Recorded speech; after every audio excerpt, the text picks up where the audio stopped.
दोस्तों, पाकिस्तान के मायानाज fast bowler Hasan Ali भारतीय लड़की सामिया आरजू के साथ शादी के बंधन में बंध गए हैं और दोनों के खानदान ही इस पर बहुत खुश है।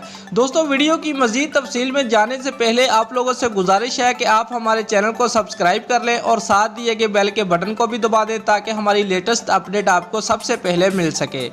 दोस्तों, हसन अली की अहलिया ने मीडिया से गुफ्तगू करते हुए कहा कि मैंने कभी मैच नहीं देखा और हसन अली से मुलाकात के बाद क्रिकेट देखनी शुरू की। खेल की कोई सूझबूझ नहीं, मैदान में सिर्फ हसन अली पर ही नज़र होती है। दोस्तों, उन्होंने कहा कि अपने घर वालों की शुक्रगुजार हूं जिन्होंने मेरी पसंद का ख्याल रखा। पाकिस्तान और भारत में हमारी शादी को मुस्बत नज़र से देखा गया। मीडिया का किरदार भी मुस्बत था। शादी के लिए नेक ख्वाहिशात पर सब चाहने वालों के शुक्रगुजार हैं। दोस्तों, एक सहाफ़ी ने सामिया आरजू से पूछा कि पाक भारत मैच में आप किसको सपोर्ट करेंगे, तो उन्होंने कहा कि मैं हसन अली को सपोर्ट करूंगी। दोस्तों, अगर आपको हमारी ये वीडियो पसंद आई है तो लाइक और कमेंट लाजमी करें और हमारे चैनल को सब्सक्राइब करना मत भूलिए। शुक्रिया।